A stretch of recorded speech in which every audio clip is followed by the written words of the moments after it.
Hello everyone, हम कर रहे थे chapter 7 diversity in living organism. ये पार्ट 2 है। अब यहाँ पर आपको पेज नंबर 82 पर कुछ क्वेश्चंस दिए हैं। Which do you think is a more basic characteristic for classifying organism. Organism को जो जितने भी लिविंग थिंग्स है ऑन अर्थ, उनको इन दोनों में से कौन से किसके बेसिस पर हम मोर प्रिसाइज ज्यादा अच्छे तरह से क्लासिफाई कर पाएंगे। The place their way live, वो जगह जहां वो रहते हैं। अब आपने पढ़ा एरिस्टोटल नाम के एक फिलोसफर थे, उन्होंने इस तरह से क्लासिफाई किया था कि लैंड पे रहने वाले, अर्थ पर और पानी में रहने वाले और एयर में रहने वाले, 3 क्लासिफिकेशन। लेकिन वो रॉन्ग था, क्योंकि इनमें हैबिटेट तो सेम है कि पानी में रह रहे तो सब पानी में रह रहे, बट उनके अंदर और कोई सिमिलरिटी नहीं है आपस में। एक वेल है तो एक ऑक्टोपस है, क्या सिमिलर है? कुछ भी सिमिलर नहीं है उनमें। तो इसी तरह से जो ये क्लासिफिकेशन था, जो प्लेस दे लिव, ये ज्यादा बेटर नहीं था, मतलब ये ठीक ही नहीं था किसी भी तरह से। The kind of cell they are made of, अब ये वाला ज्यादा अच्छा था। ये मैंने आपको पहले बताया था कि बेसिक कैरेक्टरिस्टिक में यही आ गया कि आपकी सेल जो है वो किस तरह की बनी हुई है। उसका जो न्यूक्लियस है वो बेसिक कैरेक्टरिस्टिक होता है। न्यूक्लियस कैसा है, उसमें सेल वॉल है न्यूक्लियस में चारों तरफ, या फिर ऑर्गेनेलिज में वॉल है या नहीं है।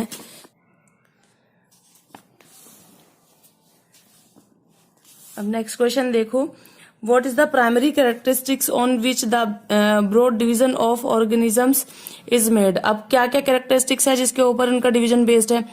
तो उनका एक तो यही सेल देखना, जो न्यूक्लियस है वेल डिफाइंड है कि नहीं, यूकैरियोटिक है या प्रोकैरियोटिक है, ये है। उनके और भी कैरेक्टरिस्टिक्स हैं जो आपस में मैच होते हैं, बॉडी स्ट्रक्चर है, हैबिटेट है, बहुत सारी चीजें। On what basis are plants and animals put into different categories, कौन कौन से बेसिस पर उनको अलग अलग कैटेगरीज में रखा गया है। तो ये classification and evolution. All the living things are identified and characterize, मतलब जितनी भी लिविंग थिंग्स है उनको आइडेंटिफाई और कैरेक्टराइज किया जाता है उनके बॉडी डिजाइन के ऊपर, उनके फंक्शंस के ऊपर, क्या क्या उनके अंदर फंक्शनिंग चल रही है। Some characteristics are likely to make more wide-ranging changes in the body। अब यहाँ यही चीज दिखाई गई है। क्लासिफिकेशन इवोल्यूशन से बहुत ज्यादा रिलेटेड है। जैसे जैसे बॉडी इवॉल्व हुई, जैसे जैसे ऑर्गेनिज्म इवॉल्व हुए, वो सिंपलर से कॉम्प्लेक्स बनते चले गए। और यहाँ सबसे पहले जो चार्ल्स डार्विन नाम के एक साइंटिस्ट थे, उन्होंने ये डिस्क्राइब किया था idea of evolution in 1959 in his book. ठीक है, the origin of species, book का नाम था द ओरिजिन ऑफ स्पीसीज। उन्होंने ये इवोल्यूशन वाली थ्योरी दी थी कि हाँ, जो आज के टाइम पर आपको चीजें दिख रही हैं वो पहले ऐसी नहीं थी, बहुत सिंपल थी, और धीरे धीरे टाइम के साथ वो एनवायरनमेंट के अकॉर्डिंग अपने आप को ढालने में और एक बेटर लाइफ के चक्कर में आज की जो कॉम्प्लेक्स जो एनिमल या ऑर्गेनिज्म बना है वो इवोल्यूशन का कमाल है। मतलब बहुत टाइम से जो उसमें चेंजेस आए हैं वो। Those in the first group are frequently referred to as primitive और lower organism, while those in the second group उनको एडवांस कहते हैं। जो फर्स्ट ग्रुप में मतलब स्टार्टिंग में जो आए वो आपके लोअर और प्रिमिटिव ऑर्गेनिज्म है, और जो एडवांस जो ऑर्गेनिज्म है उनका हायर रूप हो गया। These terms are not quite correct। ये टर्म्स अब ये भी नहीं कह सकते जो पहले आए प्रिमिटिव है वो बिल्कुल ही सिंपल वाले ऑर्गेनिज्म है, और जो हायर है वो एकदम से कॉम्प्लेक्स वाले आ गए। Since there is a possibility that complexity in design will increase over evolutionary time, it may not be wrong to say older organisms are simpler while younger organisms are more complex। तो जो आपके simple वाले थे, primitive वाले थे, उन्हीं में ही environment के अकॉर्डिंग चेंजेस आते गए और वो एनवायरनमेंट के हिसाब से अपने आप को अडेप्ट करते गए, और उसी हिसाब से वो कॉम्प्लेक्स ऑर्गेनिज्म में चेंज हो गए। अब बायोडाइवर्सिटी एक टर्म बताई हुई है। Biodiversity means diversity in life form, मतलब लाइफ पर कितनी तरह की लाइफ, अर्थ पर कितनी तरह की लाइफ है वो बायोडाइवर्सिटी है। कितनी तरह के अर्थ पर लाइफ फॉर्म्स है, जैसे वाटर के अंदर है और अर्थ पर है, एयर में है, हर जगह वो डाइवर्सिटी मतलब डिफरेंट टाइप्स। तो यहाँ पर आगे दिया diverse life form share the environment and are affected. अब यहाँ ये एक ही इन्वायरमेंट शेयर करती है, और एक अगर चीज इसमें से खत्म हो जाती है या कुछ गड़बड़ होती है तो वो इफेक्ट करती है एक दूसरे को। ठीक है, एक बैलेंस बना हुआ है। ये डाइवर्सिटी हमारे काम की ही चीज है। ये जो बायोडाइवर्सिटी है, जो चीजें इतनी सारी है, मान लो अगर लॉयन भी खत्म हो गया तो उसका कोई क्या इफेक्ट पड़ेगा एनवायरमेंट पर, या एक चींटी खत्म हो गई तो उसका क्या, हाथी खत्म हो गए तो उसका क्या इफेक्ट पड़ेगा। सबका कुछ ना कुछ रोल है अर्थ पर, और इस बायोडाइवर्सिटी को हमें मेंटेन करके रखना है। Human have played their own part in the recent time in changing the balance. अब ह्यूमन ने तो कमाल ही कर दिया है, उन्होंने तो बैलेंस ही खराब कर रखा है। Of course the diversity in such communities is affected by particular characteristics of land, water, climate. अब ये सारा कुछ बताया हुआ है इन्होंने कि किस तरह से बायोडाइवर्सिटी को इफेक्ट कर रहा है इंसान, और ये भी बताया कि इतनी सारी स्पीशीज है अर्थ पर, उनमें से हमें बहुत कम का ही पता है। 10 मिलियन स्पीशीज हैं अर्थ पर, और हमें एक्चुअली में जो है 1 और 2 मिलियन का ही अब तक पता है। ठीक है, ट्रॉपिक ऑफ कैंसर से ट्रॉपिक ऑफ कैप्रिकॉर्न तक इतने डाइवर्स है, डाइवर्सिटी इन प्लांट, एनिमल, सब कुछ है, जिसमें से हमें बहुत कम ही अभी पता है। अब यहाँ क्वेश्चन पूछ रहे हैं, which organisms are called primitive and how are they different from so called advanced organism. तो प्रिमिटिव वही हैं जो स्टार्टिंग में है, सिंपलर ऑर्गेनिजम्स है, और वो प्रोकैरियोट होते हैं, सेल वॉल, न्यूक्लियस वगैरह उनका वेल डिफाइंड, उनमें वॉल नहीं होती, बस न्यूक्लियस में या ऑर्गेनेलिज में जितनी भी होती है सब आपस में मिक्स से हुए रहते हैं, वेल डिफाइंड फंक्शन नहीं होते सबके। Will advanced organism be the same as complex organism and why. हाँ, एडवांस्ड ऑर्गेनिज्म और कॉम्प्लेक्स ही हैं, टाइम के साथ साथ उन्होंने अपने आप को ढाल लिया है इन्वायरमेंट में, तो वो कॉम्प्लेक्स होते चले गए। Hierarchy of classification group. अब यहाँ हायरार्की क्लासिफिकेशन के बारे में बताना शुरू कर दिया इन्होंने, जो मैंने आपको बताया था कि पहले ये पेज देख लो आप, पेज नंबर 85। तो यहाँ पर ये 5 किंगडम ऑफ क्लासिफिकेशन है, और ये किसने दिया था, ये विटेकर ने दिया था। ठीक है, विटेकर ने इस क्लासिफिकेशन को दिया था, और बाकी अर्नेस्ट ने भी एक दिया था, चार्ल्स वोइस ने भी दिया था। सबने अपने अपने क्लासिफिकेशन दिए, सबने अपनी अपनी थ्योरी दी। यहाँ जो बुक में आपको दिखाया हुआ है वो विटेकर का दिया हुआ क्लासिफिकेशन है। इसमें ऑर्गेनिजम्स मैंने आपको बताया था प्रोकैरियोट, एयूकैरियोट, जिनकी जो सेल जो न्यूक्लियस के चारों तरफ जो वॉल होती है, ऑर्गेनेलिज के चारों तरफ जो वॉल होती है सेल के अंदर, वो नहीं है।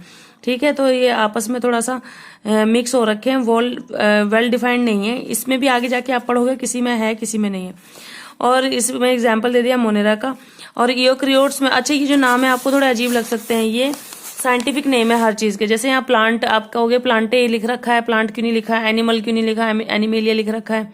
ठीक है, जैसे ह्यूमन बीइंग को खाली ह्यूमन बीइंग नहीं, उसमें होमोसेपियंस ऐसे कुछ कहते हैं। तो ये मैंगो का अलग नाम है, हर चीज का साइंटिफिक नेम अलग है, तो उसके अकॉर्डिंग यहाँ पर नेमिंग की हुई है चीजों की। अब ये क्लासिफिकेशन जो है आपका दिया हुआ है, इसमें सबसे पहला हम पढ़ लेते हैं मोनेरा। मोनेरा कौन से ऑर्गेनिजम्स हैं।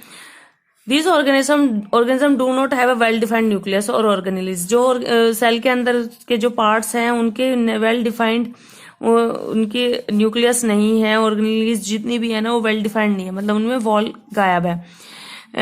Nor do any of them show multi cellular body और design, multi cellular body design भी नहीं है इनमें।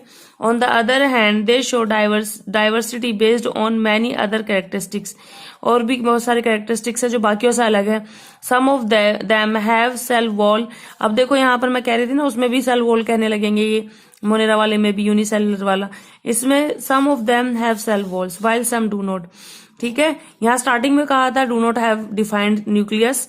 ठीक है, और इनकी जो सेल वॉल का भी है कि सेल वॉल किसी में प्रेजेंट है और किसी में नहीं है। Of course having or not having a cell wall has very different effect on the body design. Cell wall है या नहीं, इसका बहुत फर्क है इनकी बॉडी डिजाइन पर। और the mode of nutrition of organism, this group can be either by synthesizing their own food, या अपना खाना बनाते हैं, ऑटोट्रैफिक भी होते हैं, और ये हेट्रोट्रैफिक भी होते हैं, दूसरों पर भी डिपेंड होते हैं खाने के लिए। और इस ग्रुप में आपके कौन कौन आते हैं, बैक्टीरिया आ गए, ब्लू ग्रीन एल्गी आ गया, और साइनोबैक्टीरिया आ गया, माइकोप्लाज्म, ये सारे एग्जाम्पल याद रखना आप सबके, और ये कैरेक्टरिस्टिक्स याद रखना, और साइंटिफिक नेम भी याद रखना। अब ये प्रोटिस्टा, ये आपका जो है, अब किस में आ गए हम, ईओक्रियोट्स में। ईओक्रियोट्स में पहला वाला पढ़ेंगे प्रोटिस्टा, इसमें यूनिसेलुलर, यानी इसका यूनिसेलुलर पार्ट जो है प्रोटिस्टा। अब इसमें कौन कौन आ गए, this group includes many kind of unicellular eukaryotes. इसमें बहुत सारे आते हैं यूनिसेलुलर ईओक्रियोट्स, और यूकेरियोट्स, अब आपकी जो न्यूक्लियस है उसकी वॉल है, न्यूक्लियस और ऑर्गेनेल्स जो हैं वो वेल, ठीक है, सच एज हेयर लाइक। अब इसमें जो मूवमेंट के लिए अपेंडेजेस यूज करते हैं, कोई दूसरे पेज पर देखिए एग्जाम्पल दिए हैं, मूवमेंट करते हैं, ये भी लिविंग ऑर्गेनिज्म है तो मूवमेंट तो होगा इनमें, वैसे प्लांट में नहीं होता। ये आपका पैरामीशियम है तो इसमें हेयर से बने हुए हैं कुछ ये, ठीक है, तो इससे मूवमेंट करता है ये। और इसके यहाँ मैक्रो न्यूक्लियस इसका दिखाया हुआ है और माइक्रो न्यूक्लियस, दो न्यूक्लियस है, मैक्रो और माइक्रो। और फिर ये यहाँ एमीबा है, इसका भी न्यूक्लियस वेल डिफाइंड न्यूक्लियस है, अब इनके यूकेरियोट्स वालों के वेल डिफाइंड न्यूक्लियस है। और ये चलने के लिए इसके ये पैर होते हैं, फॉल्स होते हैं, स्टूडियोपोडिया होता है, ठीक है, फॉल्स इसके पैर होते हैं, ये कहीं से भी चल पड़ता है। और इसमें यूग्लिना में आपका ये कुछ स्ट्रक्चर होता है, ये जो है आपका फ्लैंगुलम, इससे ये मूव करता है। तो मतलब मूव करते हैं लेकिन अलग अलग इसका तरीका है मूव करने का। अब इसमें ही आपका आ जाए प्रोटिस्टा में ही आपका विद सेल वॉल। आपको पता है प्लांट्स के इनके सेल वॉल होते हैं, सबके फंगाई का भी होता है। तो फंगाई आपका किस में आ गया, लेकिन नॉन फोटोसिंथेसिस में, नॉन फोटोसिंथेटिक है fungi. These are heterotrophic eukaryotic organisms. Some of them use decaying organ, और अब उनमें से कुछ ये हेट्रोट्रॉफिक होते हैं क्योंकि खुद अपना खाना तो बना नहीं पाते, तभी इनको नॉन फोटोसिंथेटिक प्लांट्स में डाला गया है। और ये दूसरों पर डिपेंड करते हैं, जो डिकेइंग हो रहे हों, बेकार हो रहे हों। और दूसरों पर डिपेंड होने वाले जितने भी ऑर्गेनिज्म होते हैं हमारे सेप्रोफाइट्स कहलाते हैं। Others require a living protoplasm or host organism for food. कुछ लिविंग पर ही अपना खाना बनाना शुरू करते हैं। They are called parasites. Parasites होते हैं जो लिविंग चीजों से अपना खाना लेते हैं, और जो डेड चीजों से लेते हैं वो सेप्रोफाइट्स होते हैं। Many of them have capacity to become multicellular organism. इनमें से बहुत सारे आगे जाके मल्टी सेलुलर ऑर्गेनिज्म भी बन जाते हैं। अब इनका ये देख लो आप, जो इनके सेल वॉल है, इनकी जो सेल वॉल बताया गया विद सेल वॉल, ये दोनों फंगाई और प्लांटेई, इन दोनों में सेल वॉल जो होती है। तो हम अगर फंगाई की बात करते हैं तो इसमें हमारे किटिन, फंगाई ग्रुप की बात करें तो इसमें सेल वॉल किटिन की बनी होती है। यीस्ट, मोल्ड, मशरूम, ये सारे इसके एग्जाम्पल्स हैं। और इनके साइंटिफिक नेम ये ऊपर है, साइंटिफिक नेम भी आप याद रखना। यीस्ट का यहाँ पर है, जैसे मोल्ड का ये है, पेनिसिलियम है, और मशरूम का। अब यहाँ पर फंगल स्पीसीज है आपकी कुछ जो परमानेंट म्यूचुअल डिपेंडेंट रिलेशनशिप रखती है ब्लू ग्रीन अलगी के साथ, और ये रिलेशनशिप आपका कहलाता है symbiotic. The symbiotic like form is called lichens, ठीक है, ये आपका लाइकेंस कहलाता है, ये सिम्बायोटिक जो लाइफ फॉर्म है। अब आप देखिए, we have seen all lichens as the slow growing large coloured patches on the bark of tree की बात पर भी आप लाइकेंस देख सकते हो। अब यहाँ देखो प्लांटेई पर आ गए हम, प्लांट वाली फैमिली पर आ गए हैं यहाँ पर। और वेल डिफाइंड इसका भी सेल वॉल है, सेल वॉल इसमें होता है प्रेजेंट, और इसमें सेल वॉल हम these are multicellular eukaryotes with cell walls. हमारे अंदर मेम्ब्रेन होती है, ठीक है, एनिमेलिया फैमिली के अंदर सेल मेम्ब्रेन होती है, यहाँ सेल वॉल होती है। These are multicellular eukaryotes with cell walls. They are autotrophs and use chlorophyll. अब ये सिंपल जो प्लांट हम देखते हैं घरों में उनकी बात हो रही है, और ये ऑटोट्रॉफ्स होते हैं, अपना खाना खुद बनाते हैं, उनके अंदर क्लोरोफिल होता है, फोटोसिंथेसिस करते हैं। All plants are included in this group, सारे प्लांट्स इसमें आ गए। Since plants and animal are most visible form of the diversity of life. अब प्लांट और एनिमल ज्यादातर दिखाई देते हैं, ठीक है। इनके बारे में आगे भी जाकर इनके सब ग्रुप्स के बारे में सेक्शन 7.4 में पढ़ाएंगे। अभी ऊपर तक सिर्फ 5 इसकी जो कैटेगरी है वो बताई जा रही है। दीज इंक्लूड्स, अब एनिमेलिया में आ गए हम। एनिमेलिया में विदाउट सेल वॉल होते हैं, फंगाई और प्लांटेई में सेल वॉल होती है, ठीक है। फंगाई जो है उसमें भी हमारे हेट्रोट्रॉफ होते हैं फंगाई, ये फोटोसिंथेसिस नहीं करते, और इसमें भी सेप्रोफाइट और पैरासाइट होते हैं, ठीक है। सेप्रोफाइट जो दूसरे डेड डिकेइंग चीजों पर उगते हैं वो सेप्रोफाइट हो गए, और जो जीती जागती चीजों पर से अपना खाना लेते हैं वो पैरासाइट हो गए। मच्छर भी जैसे एक पैरासाइट है, लेकिन फंगाई कैटेगरी में नहीं आता, वो एनिमेलिया में आता है। These include all organisms which multicellular eukaryotes without cell wall. इसमें सारे ऑर्गेनिज्म आ गए, चींटी, मकड़ी, केंचुआ, सब जितने भी जानवर हैं पूरी अर्थ पर वो सब इस फैमिली में आ गए। दे आर हेट्रोट्रोफ, सब हेट्रोट्रोफ है, दूसरों के ऊपर डिपेंड है खाने के लिए। अगेन वी विल लुक, अब इसको भी आगे जाके 7.5 में इसको डिटेल में पढ़ेंगे। ये क्वेश्चंस हैं, आप देख लीजिएगा, सारी चीजें थियोरेटिकल है, बहुत ज्यादा टेक्निकल चीजें नहीं है। प्लांटाई अब फर्दर क्लासिफिकेशन चलेगा। अब हम सिर्फ प्लांटाई को पढ़ेंगे और एनिमेलिया को पढ़ेंगे, इन दोनों को आगे, और इनका क्लासिफिकेशन डीप में हम पढ़ेंगे। Plantae, the first level of classification अब plantae depends on whether the plant body has well differentiated, मतलब उसके जो पार्ट्स है वो अच्छे से ग्रो हुए हैं, ठीक है, वो डिस्टिंक्ट पार्ट है उसके कि नहीं। पहला क्लासिफिकेशन जो है सबसे पहले इस चीज पर डिपेंड करेगी प्लांट्स में। The next level of classification based on whether the differentiated parts body have special tissue, क्या उनके अंदर स्पेशल टिश्यूज हैं। आपको याद होगा वेस्कुलर टिश्यूज हमने पढ़े थे टिश्यू वाले चैप्टर में पहले, उसमें जाइलम फ्लोएम जो थे आपके, मतलब ट्रांसपोर्ट ऑफ वाटर और अदर सब्सटेंसेस के लिए उसके पास क्या स्पेशल टिश्यूज हैं। Further classification looks at the ability to bear seed. अब उसके बाद देखो क्या वो सीड, उनके ऊपर सीड आती है, बीज आते हैं कि नहीं। Whether the seed are enclosed within fruit, अब सीड भी नेक्ड है या फिर वो फ्रूट के अंदर है, कवर्ड है या बिना कवरिंग के है, ये सारी चीजें इसमें होगी। सबसे पहली कैटेगरी जो है प्लांट की वो है थैलोफाइट्स, ठीक है, plants that do not have well differentiated body, बिल्कुल बॉडी है ही नहीं, ऐसे ही नहीं पता चलता, बस ऐसे वैसे उग गया, चलो ये कोई प्लांट है, ये क्या प्लांट है, ये क्या कुछ भी नहीं है, तो ना तो इसकी ब्रांचेस एंड लीफ ना फ्लावर है, तो इसमें वेल डिफरेंशिएटेड बॉडी पार्ट नहीं है। Plant in this group commonly called algae, algae इसमें आ गया। दीज प्लांट्स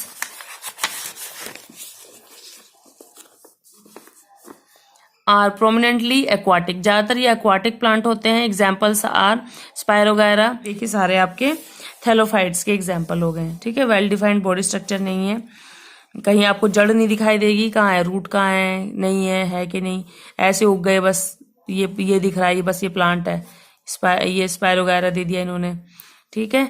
तो लेकिन इनकी वही सारी न्यूक्लियस है, वेल डिफाइंड न्यूक्लियस वगैरह सब कुछ है, देखो सारी बॉडी ऑर्गेनेलीज है इनके पास, सेल वॉल है इनके पास, ठीक। सेल वॉल तो प्लांट में और फंगाई में मिलेगा ही आपको। अच्छा, प्लांट में आपको किस चीज का बना, किस चीज से मिलकर बना होता है उनका सेल वॉल, ये भी याद रखना है आपको। जैसे फंगाई में किटिन का बना हुआ है, ऐसे ही प्लांटाई में भी आप देख लेना। अब नेक्स्ट देखो आप कैटेगरी है आपकी bryophytes. These are called amphibians on the plants kingdom, plant kingdom में इनको एम्फीबियंस भी कहा जाता है। तो इसको चैप्टर को डीप स्टडी करना है, इसमें बहुत छोटे छोटे और शॉर्ट क्वेश्चंस भी बनेंगे, लॉन्ग भी बनेंगे। The plant body is commonly differentiated to form stem and leaf like structure, मतलब यहाँ पर आपका स्टेम लीफ मतलब बॉडी आ गई अच्छे से, और रूट वगैरह ये सब आ गया। However, there is no specialized tissue for the conduction of water and other substances from the, अब लीफ वगैरह रूट ये सब तो आ गई, लेकिन इसमें वेस्कुलर टिश्यू जो होते हैं ना, जो खाना, जो फ्लोएम जाइलम, वो सब नहीं है खाना इधर से उधर पहुंचाने के लिए। इसके एग्जाम्पल है मोस, इसके एग्जाम्पल याद रखना आपको जैसे मोज है, ये दो तीन एग्जाम्पल यहाँ पर आपको दिए हैं, फिनेरिया करके और ये रिसिया करके दे रखे हैं ये। तो इसमें आपको यहाँ पर आकर बॉडी तो आ गई उसके अंदर, लेकिन अब भी उसके अंदर स्पेशल टिश्यूज नहीं है जो बाकी चीजों को ऊपर नीचे खाना पीना और ये सारे पहुंचा सके। अब यहाँ हम बात करेंगे टेरिडोफाइट्स की, ठीक है। टेरिडोफाइटा जो है, in this group plants are differentiated, root stem leaves ये सब आ गई है, डिफरेंशिएटेड है अच्छी तरह। स्पेशलाइज्ड टिश्यूज भी आ गए, जाइलम फ्लोएम जैसे हम बता रहे थे, वेस्कुलर टिश्यूज। और अब एक प्रॉब्लम फिर भी है कि जो सीड है, फ्लावर है, वो सब अब भी नहीं आए, ठीक है। वो क्रिप्टोजेम्स होते हैं, मतलब स्पोर्स के थ्रू ये रिप्रोड्यूस करते हैं, इनके अंदर सीड्स, फ्लावर ये सब अभी नहीं आए। और इस तरह के प्लांट जो सीड्स बनाते हैं, फ्लावर या फ्रूट्स वगैरह बेयर करते हैं, सीड्स बनाते हैं, तो वो हमारे खिलाएंगे फेनेरोगैम्स, ठीक है। सीड्स आर रिजल्ट और सेक्सुअल रिप्रोडक्शन से ही सीड्स बनती है, जिन प्लांट्स में सेक्सुअल रिप्रोडक्शन होता है। दे कंसिस्ट ऑफ एम्ब्रायो, अब सीड्स जो है वो उसमें क्या होता है, एम्ब्रायो होता है आपका, और स्टोर्ड फूड होता है जो आगे जाके असिस्ट करता है इनिशियल ग्रोथ में। इनिशियल ग्रोथ उसी से होती है जब जर्मिनेशन करते हैं, कोई प्लांट उगाते हैं। This group is further classified as based on seed. Naked है ये, उसके उस पर फ्रूट है, इसके बेसिस पर भी इसको सीड को आगे क्लासिफाई किया जाता है, जिम्नोस्पर्म और एंजियोस्पर्म। ठीक है, इस चीज को आगे इन फेनेरोजेम्स को हम जिम्नोस्पर्म्स और ये एंजियोस्पर्म में आगे क्लासिफाई करते हैं ऑन द बेसिस ऑफ कि सीड नेकेड है क्या उसके ऊपर कवरिंग है। जिम्नोस्पर्म में कौन आ गया? This term is derived from the two Greek word gymno और जिम्नो का मतलब हो गया नेकेड और स्पर्म का मतलब हो गया सीड। ठीक है, स्पर्मा का मतलब हो गया सीड। तो ये ड्राइव क्या है? ग्रीक वर्ड से, जिम्नो नेकेड और स्पर्मा मतलब seed. The plant of this group bear naked seeds and are usually perennial, evergreen and woody. Example जैसे पाइन ट्री हो गया, डिओडर हो गया, ये सारे एग्जाम्पल्स हैं इसके। ठीक है, जिम्नोस्पर्म वाले, इसके पाइनस दे दिया आपको, साइकस दे दिया, ये सारे एग्जाम्पल्स हैं। एंजियोस्पर्म कौन से होते हैं आपके? एंजियोस्पर्म इसमें कवरिंग होगी सीड की। The word is made from Greek word angio means covered और sperma means seed, covered seed होती है इसकी। और फ्लावरिंग प्लांट होते हैं। Seeds develop inside an ovary which is modified to become a fruit. ठीक है, ओवरी के अंदर सीड हमारी डेवलप होती है, बाद में वो फ्रूट। अब the angiosperms are divided into two groups. Angiosperm भी दो ग्रुप में है, हार्ड कवरिंग वाले जो होते हैं ये भी दो ग्रुप में है। कोटिलेडन्स है, उसमें कितने कोटिलेडन्स है, और सिंगल है या इसमें मोनो कोटिलेडनस है, मतलब जैसे चावल है एक ही है। लेकिन अगर मैं बात करूं मूंगफली की तो उसमें बीच में से अगर मैं काट देती हूँ दो दो हिस्से हो जाते हैं उसके अलग अलग, तो वो डाई कोट हो गया। और जैसे हमारा अनाज है, दिखता तो है बाहर से कि उसमें दो हिस्से हो जाएंगे, लेकिन वो एक है, बस मार्क बना हुआ है वो एक ही है। तो ऐसी सीड्स जो जिसमें एक ही पार्ट हो, दो बीच में दो डिवीजन ना, बीच में से डिवाइड ना किया जा सके, वो मोनो कोटिलेडनस है। और जिनको किया जा सके वो डाइकोट सीड हो गई आपकी। उसमें भी एग्जांपल दे रखे हैं डाइकोट सीड का और मोनोकोट सीड का इन्होंने। अब आप आ जाओ पेज नंबर 88। यहाँ पर प्लांट की जितनी भी हमने कैटेगरी अब तक पढ़ा है उसी को हायरार्की के थ्रू दिखा रहे हैं। प्लांट्स में डू नॉट हैव डिफरेंशिएटेड, जिसमें डिफरेंशिएटेड बॉडी पार्ट्स नहीं है, थैलोफाइट हो गए, ना तो स्टेम, रूट, ये सब इसका अलग अलग दिखाई नहीं देता, ज्यादातर एक्वाटिक वाले होते हैं। Have differentiated plant parts, differentiated plant part होते हैं, इसमें अलग अलग चीजें दिखाई देती है, लीफ है, रूट है, ये स्टेम है। अब इसमें भी कौन से हैं जिसमें वेस्कुलर टिश्यूज नहीं है, फ्लोएम, जाइलम, ये सब नहीं है ट्रांसपोर्टेशन के लिए, और वो वाले जिसमें है। अब जिसमें नहीं है, डू नॉट प्रोड्यूस सीड। ठीक है, जिसमें आपके जाइलम, फ्लोएम नहीं है, वेस्कुलर टिश्यूज नहीं है, वो उनमें सीड नहीं होती है। ठीक, और वो पोर्स के थ्रू ही रिप्रोडक्शन करते हैं। इसमें टेरोडोफाइटा दिया है आपको। यहाँ पर जो सीड प्रोड्यूस करते हैं उन्हें फेनेरोगैम्स कहते हैं। अब उसमें भी दो हैं, जो नेक्ड वाली सीड बेयर करते हैं, जिम्नोस्पर्म हो गए, जिनमें सीड की कवरिंग होती है फ्रूट से, वो एंजियोस्पर्म हो गए। अब एंजियोस्पर्म में भी दो हैं, डाइकोट और मोनोकोट। जो दो हिस्सों में बढ़ जाए वो आपका डाइकोट, और जो एक सिंगल सीड वो आपकी हो गई मोनोकोट। अब यहाँ पर आपको एनिमेलिया फैमिली का भी डिफरेंशिएट वो करना है, इसको भी डिवाइड करना है, फर्दर कैटेगराइज करना है। These are organisms which are eukaryotic, multicellular and heterotrophic. ठीक है, यूकैरियोटिक है, मल्टीसेलुलर है, हेटेरोट्रॉफिक है। इनके सबके कैरेक्टरिस्टिक्स आपको याद रखने हैं, एग्जाम्पल्स जरूर याद रखने हैं, साइंटिफिक नेम याद रखने हैं। मोस्ट एनिमल्स आर मोबाइल, मतलब चल सकते हैं। मोबाइल का मतलब चीजें जो चल सके। They are further classified based on extent and type of body design differentiated found। अब यहाँ भी इनको फर्दर क्लासिफाई किया गया है उनकी बॉडी डिजाइन वगैरह, फंक्शन वगैरह के बेसिस पर, जैसे प्लांट्स को किया है।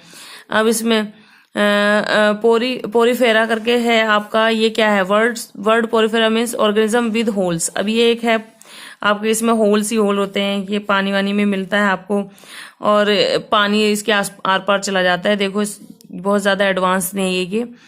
These are non motile animal attach to this some solid support. ये कुछ सॉलिड सपोर्ट से अटैच हो जाते हैं, और ये लिविंग ऑर्गेनिज्म है आपके, और एनिमेलिया फैमिली में आते हैं आपकी, ये प्लांटाई में नहीं आते हैं। देखो प्लांट जैसे लग रहे होंगे आपको, और इन्हें सपोर्ट की, सॉलिड सपोर्ट की जरूरत पड़ती है।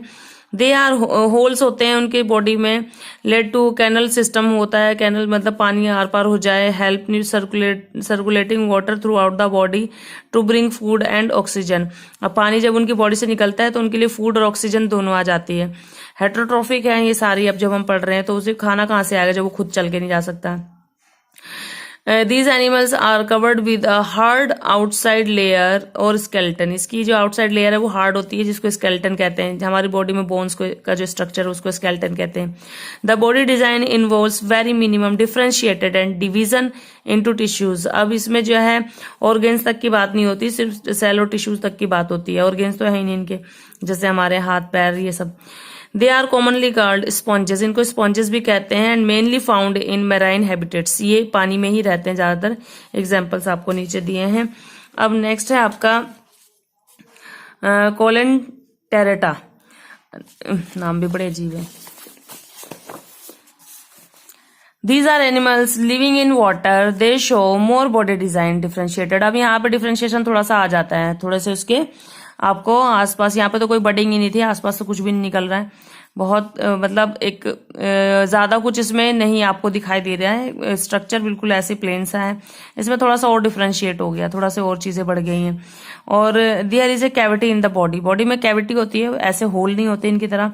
Body is made up of 2 layers of cell, body जो है 2 लेयर ऑफ सेल की बनी होती है, देखो ठीक है। जैसे आपका ये देखो लेयरिंग वाला सिस्टम होता है। One makes up cell on the outside of the body, एक बाहर की जो बॉडी है वो बनाती है एक लेयर, और other makes inner lining of the body, एक ने बाहर की लेयर बना दी और एक ने इनर की अंदर की लाइनिंग बना दी है। Some of these species live in colonies, कुछ कॉलोनीज में रहते हैं, जैसे ये दिखा दिया आपका, ये शायद कॉलोनीज में है। और कुछ उसमें अकेला रहना पसंद करते हैं, जैसे ये हाइड्रा है, हाइड्रा का एग्जाम्पल है ये जो अकेला रहता है। Jellyfish and sea anemones are common examples, अभी इनको जेलीफिश वगैरह इसी का एक एग्जाम्पल है। नेक्स्ट अब आपको देखिए प्लेटी हेलमिन्थस, ठीक है।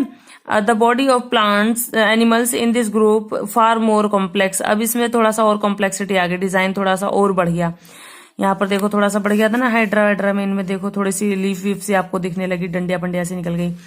अब यहाँ पर और कॉम्प्लेक्स हो गया उनका body structure. 2 or more groups have been considered so far। अभी the body is bilateral symmetric, body जो है बायलेटरली सिमेट्रिक होती है, ठीक है। जैसे मैं मान लो यहाँ पर एक लीफ बना रही हूँ, ठीक है, यहाँ पर एक लीफ बना दी मैंने ऐसे करके, तो बायलेटरल सिमेट्री मतलब अगर मैं बीच में से इसको ऐसे करूं तो दोनों के पोर्शन, दोनों तरफ जो पार्ट होंगे वो बराबर बराबर होंगे, तो ये बायलेटरल सिमेट्रिक होता है इसकी बॉडी स्ट्रक्चर। जितना अगर मैं बीच में से काटूं, जैसे ह्यूमन बीइंग भी बायलेटरली सिमेट्रिकल है, अगर हम 2 हिस्सों में बांटे ह्यूमन बीइंग को भी तो दोनों ही सेम होंगे। Meaning that the left and right halves of the body have the same design, left right दोनों का सेम डिजाइन है। अगर मैं कोई बॉडी है, कोई इंसान है, मान लो उसको ऐसे काट देते हैं बीच में से, तो जितना जो इधर है वही इधर होगा, ठीक है। एक हाथ इधर, एक इधर, जो एक पैर एक इधर, तो ये बायलेट्रिकल सिमेट्री हो गई आपकी जब लेफ्ट राइट बॉडी आपकी सेम हो, अगर हम बीच से उसको कंसीडर करें। There are 3 layer of cells from which differentiated tissues can be made. अब इसमें तो 2 लेयर्स थी ऊपर वाले में, हाइड्रा वगैरह में, इसमें 3 लेयर होती हैं सेल्स की, which is why such animals called triploblastic, ठीक है, ट्राइप्लोब्लास्टिक क्योंकि 3 लेयर होती है इसमें सेल्स की। This allows outside and inside body lining as well as some organs to be made। अब इसमें थोड़ा सा कॉम्प्लेक्सिटी आ गई, आउटसाइड लाइनिंग इनसाइड लाइनिंग भी होगी, और ऑर्गेन्स जो है उनकी वो ऑर्गेन्स भी होंगे बॉडी में, वो भी बने हुए होंगे। अब there is the some degree of tissue formation. अब इसमें therefore there is no true internal body cavity or coelom, तो इसमें बॉडी कैविटी अभी नहीं आई है, थोड़ा बहुत एडवांस तो है, इसमें टिश्यूज वगैरह आ गए हैं, ऑर्गेन्स वगैरह भी इसमें बताए हैं। 3 लाइनिंग है इसमें, जो जैसे उसमें डबल लाइनिंग ही थी, बस यहाँ पर 3 आपको लेयर मिल रही हैं। बट अब भी इसके अंदर कमियां हैं कि इसमें कैविटी नहीं है, बॉडी कैविटी नहीं है। बॉडी कैविटी का क्या मतलब कि मान लो आपके हमारी बॉडी है, तो हमारी अंदर से बॉडी में जैसे ये स्ट्रक्चर है हमारे पेट का, तो ये तो हमारी स्किन हो गई, फैट हो गया, स्किन हो गई। फिर अंदर पार्ट्स हैं बहुत सारे हमारी बॉडी में, फिर अंदर बहुत सारे पार्ट्स है, तो ये एक चीज है अंदर खाली जिसमें बहुत सारे पार्ट्स वगैरह हैं, ठीक। तो ये हमारी कैविटी, अंदर की कैविटी है जिसमें ऑर्गेन्स हैं हमारे अलग अलग, किडनी हो गया, हार्ट हो गया, ये सब हो गया, आप ऐसे मान के चलो। There is no internal body cavity, true internal body cavity अब भी नहीं है इनके अंदर। In which well developed organs can be accumulated, well developed organs उसके अंदर नहीं है। जैसे ह्यूमन बीइंग के अंदर आप मान के चलो कि कैविटी वाली बॉडी है, पेट का ही आप मान के चल लो, पूरा मिडिल बॉडी का ही आप मान के चल लो कि इसमें ऐसे कैविटी, और अंदर फिर किडनी हो गया, हार्ट हो गया, बहुत सारी चीजें ऐसे ऑर्गेन्स, छोटे जो भी अंदर के ऑर्गेन्स है वो अच्छे से नहीं सेट है अब भी। The body is flattened, body flattened है। Dorso ventrally meaning from top to bottom, मतलब इस तरह से बॉडी है, ठीक है। डोर्सो वेंट्रली का मतलब इस तरह से है, जैसे थोड़ा सा अंदर को झुकी हुई है। They are either free living or parasite, ये फ्री लिविंग भी होते हैं, पैरासाइट भी होते हैं। और इसके एग्जाम्पल प्लेनेरियन और parasitic animal like liver, flukes, ये सब इसमें आ गए। ये मतलब फ्रीली भी मिलते हैं, और हेट्रोट्रोफ आपके ये वाले आपके जो होते हैं ना, फ्री लिविंग भी होते हैं, और कुछ दूसरों पर भी सरवाइव करते हैं, ठीक है। उन्हें होस्ट चाहिए होता है कोई सरवाइव करने के लिए। तो जैसे आपको दे दिया एग्जाम्पल्स में सारे, यहाँ आपको टेप वॉर्म भी दे दिया है, ये जो कीड़े वीड़े हो जाते हैं पेट वेट में, वो है ये। अब नेक्स्ट है नेमाटोडा। तो यहाँ पे सारे आपके कीड़े मकोड़े आ गए, ये देखो कीड़े मकोड़े से हैं आपके, ये नेमाटोडा आ गया यहाँ पर। और the Nematoda body is made bilateral, इनका बायलेटरली सिमेट्रिकल होती है, वही बीच में से अगर इसको दो हिस्सों में बांटे तो आधी आधी दोनों तरफ बिल्कुल राइट लेफ्ट सेम होगी। How over the body is cylindrical rather than flattened, इसमें आपकी बॉडी फ्लैटेंड थी। सबके कैरेक्टरिस्टिक्स आपको याद करने पड़ेंगे। यहाँ पर बॉडी फ्लैटेंड थी, और यहाँ पर कैसी हो गई, सिलेंड्रिकल हो गई है नेमाटोडा में। और these are very familiar to parasitic worms causing disease such as worms causing elephantiasis. ये सारी बहुत सारी बीमारियां भी होती है, पेट में कीड़े वीड़े आए हो जाए, नहीं पेट के कीड़े नहीं, खैर। रियल अब there are tissues, flattened body है, there are tissues but no real organs.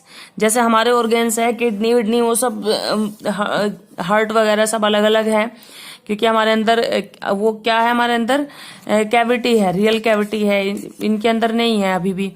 तो रियल ऑर्गेन्स नहीं है। Although a sort of body cavity नहीं है उनके अंदर। स्यूडो कॉलन, ये जो आपकी बॉडी कैविटी है, इनकी स्यूडो कॉलन, मतलब बॉडी कैविटी है लेकिन स्यूडो है, उसको फॉल्स ही में ही रखा गया है, अभी प्रॉपर नहीं है। These are very familiar to parasitic forms, parasitic form जो होते हैं आपके, उसके जैसा ही दिखता है।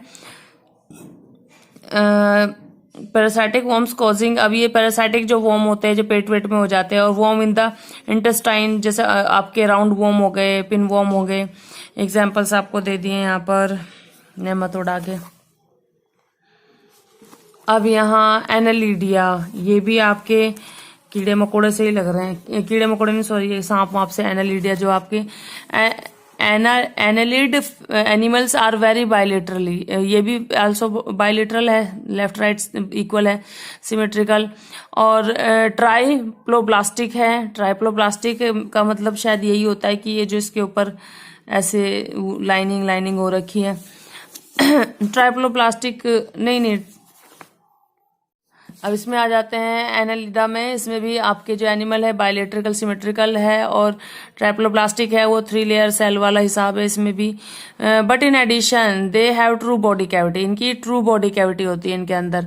This allows true organs packaged in the body structure, true organs है बॉडी के अंदर जैसे हम इंसानों में होते हैं। This is the extensive organ differentiation.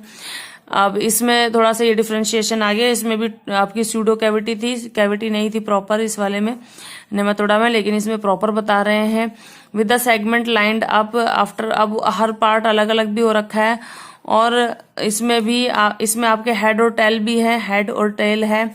Body के पार्ट्स जो है बिल्कुल अलग अलग हो रखे हैं। These animals are found in variety of habitats. ये आपको अलग अलग हैबिटेट में मिल जाएंगे, फ्रेश वाटर में मिल जाएंगे, मैरीन वाटर में मिल जाएंगे जो सॉल्टेड वाटर है। Earthworms and leeches are familiar examples. इसमें अर्थवॉर्म, लीच, इन सब का भी एग्जाम्पल इन्होंने ले रखा है। और यहाँ पर देखो सेगमेंटेड बॉडी है, पार्ट्स में बटी हुई सी। आर्थ्रोपोडा में आपके आगे जितने भी ये सबसे बड़ी कैटेगरी होती है, जितने भी कीड़े मकोड़े छोटे छोटे होते हैं ना, this is probably the largest group of animal. ठीक है, और ये मिलते ही जा रहे हैं, ऐसे नहीं है। These animals are bilateral symmetrical होते हैं ये भी, और ओपन सर्कुलेटरी सिस्टम होता है इनका। जैसे हमारा क्लोज सर्कुलेटरी सिस्टम होता है, अंदर इनका ओपन होता है। And so the blood does not flow as well defined blood vessels. Blood vessels, well defined blood vessels से ब्लड फ्लो नहीं होता। Coelomic cavity is blood filled. They have joint. अब उनकी लेग जो होती है वो एक जगह जॉइंट होती है, मतलब जैसे ये कोई चीज है ना, बस यहीं से जॉइंट होगी सारी की सारी लेग उसकी, बस एक ही पॉइंट से सारी लेग्स ज्वाइंट होगी, जैसे मकड़ी वकड़ी आप देखते हो। सम फैमिली एग्जाम्पल प्रॉन है, बटरफ्लाइज है, ये सारे हैं आपके, बहुत सारी लेग होती है इनकी। अब ये एक और कैटेगरी आ गई आपकी मोलुस्का। इसमें जो सॉफ्ट वाले जैसे जेल, ये आपका हो गया ऑक्टोपस हो गया, इस तरह के आते हैं। बायलेट्रिकल सिमेट्रिकल होते हैं। कोलमिक कैविटी होती है, is reduced, there is little segmentation, या सेगमेंटेशन थोड़ी बहुत होती है। They have an open circulatory system, इनका भी इसी तरह से है जैसे इनका था, आपका आर्थ्रोपोडा का था, ओपन सर्कुलेटरी सिस्टम है। And kidney like organs for excretion, इनके पास ऑर्गेन्स आ रहे हैं। ठीक है, पहले वालों में कैविटी नहीं थी, अब क्योंकि कैविटी आती जा रही है इनके पास, तो उसके अंदर ऑर्गेन्स भी आ रहे हैं। There is a foot that used for moving around, अब इनके पास पैर भी हैं जो उनके काम आते हैं चलने फिरने के, और कई बार नहीं भी होते। स्नेल है, मसल्स है आपके। अब आप देखो आइकिनोडर्मेटा। अब इसमें आपके आगे आइकिनो मीन्स स्पाइनी एनिमल्स जो होते हैं ना आपके, वो इसमें आ गए स्पाइन वाले। और ये एंड डर्मा मीन्स स्किन। ठीक है, यहाँ इसकी मीनिंग बता रहे हैं आपको। हैजहोग इसका मीनिंग हो गया आपका एकिनोज का, स्पाइनी मैमल्स जिसमें आ गए, और डर्मा स्किन को कहते हैं। दस दीज आर स्पाइनी स्किन्ड, इनकी जो स्किन है वो स्पाइन जैसी है और स्पाइनी है। और स्पाइन का क्या मतलब, अब आ गए हम एकिनोडर्मेटा। ठीक है, तो ये ग्रीक वर्ड से बना है। एकिनो मतलब स्पाइनी, कांटेदार, और डर्मा मतलब स्किन। जो इनकी स्किन है थोड़ी सी स्पाइनी होगी, थोड़ी सी मतलब कांटेदार सी होगी, खुरदुरी सी होगी। और ये exclusive free living marine animals हैं। दे आर, ये पानी में रहने वाले हैं। दे आर ट्राइक्लोप्लास्टिक है। कुछ चीजें सब में कॉमन मिलेगी आपको, थोड़ा बहुत डिफरेंस आपको याद रखना पड़ेगा, फिर कहाँ किस में क्या डिफरेंस है। अब ये ट्राइप्लोप्लास्टिक आप कब से पढ़ते आ रहे हैं। सिमेट्रिकल है, कैसा है, बायलेटरल सिमेट्रिकल है, किस तरह से है। और जो कैविटी है कि नहीं है, कोलमिक कैविटी होती है, कॉलम होता है। They also have peculiar water driven tube होती है। इनके अंदर ये अलग से चीज हो गई क्योंकि मेराइन है, ये पानी में रहने वाले हैं। They are use for moving around, जो इनके अंदर वो ट्यूब है, वाटर ड्रिवन जो ट्यूब है वो पानी में इधर उधर घूमने काम आती है इनके। देखो ट्यूब लाइक स्ट्रक्चर बना हुआ है इनके अंदर। अब they have hard calcium carbonate structure, ये थोड़े हार्ड होते हैं, कैल्शियम कार्बोनेट थोड़ा इनके अंदर होता है। That they use for skeleton, उसके स्केल्टन की तरह मुझे मजबूती देता है, एक स्ट्रक्चर देता है। अब आप नेक्स्ट देखिए प्रोटो कोर्डेटा। इसमें एनिमल आपके बायलेट्रिकल सिमेट्रिकल होते हैं, ट्राइप्लोप्लास्टिक होते हैं, और कॉलन होता है। In addition they show few features of body design, namely notochord. अब इसमें कुछ और फीचर्स है, बॉडी डिजाइन आ जाता है बॉडी में, और बॉडी डिजाइन उसको कहते हैं notochord. At least at some stages during their lives the notochord is long rod like support structure.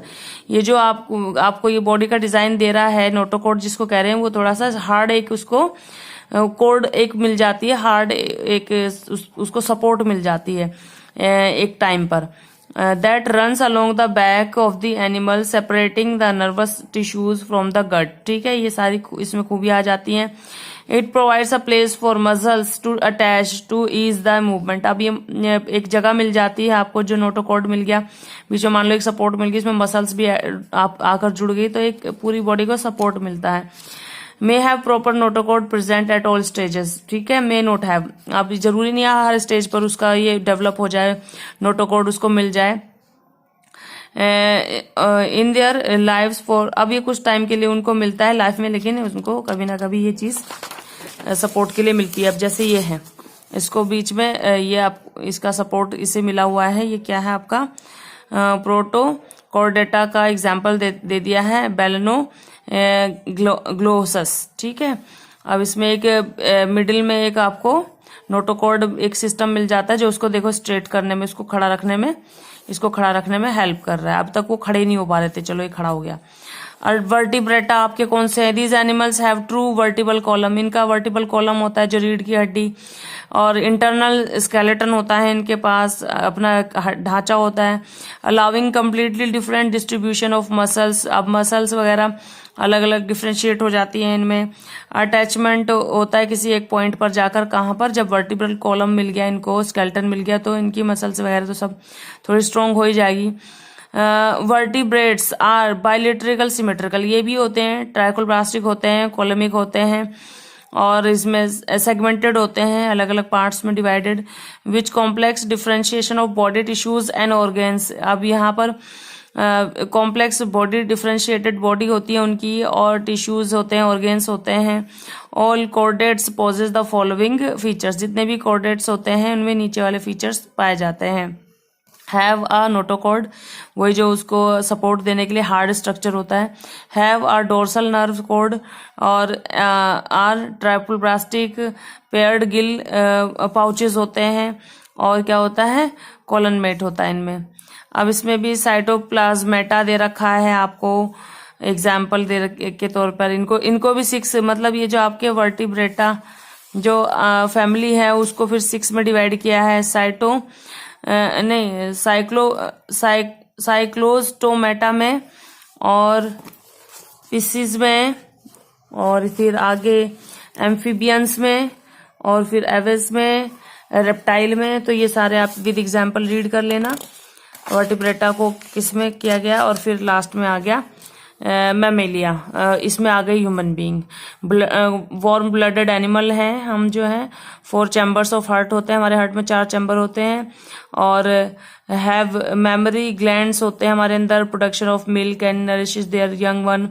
हमारे अंदर ऐसे ग्लैंड्स होते हैं, हम दूध वगैरह, भाई मैमल्स में बैट वगैरह भी आ गए, बहुत सारे आ गए, हम भी आ गए, ओनली इंसान ह्यूमन बीइंग नहीं, और भी है। Their skin has hair, mammal का मतलब ये सिर्फ ह्यूमन बीइंग से नहीं है, बहुत सारी स्पीसीज आ गए इसमें। Their skin has hair as well as sweat और ऑयल ग्लैंड्स होते हैं, बहुत सारी इसमें जो ह्यूमन बीइंग में भी है क्वालिटी, वो सब आ गई आपकी मैमेलिया ग्रुप के अंदर। देखो कितने सारे सब आ गए, एक बैट से लेके एक चूहा और ह्यूमन कैट, बहुत सारी चीजें।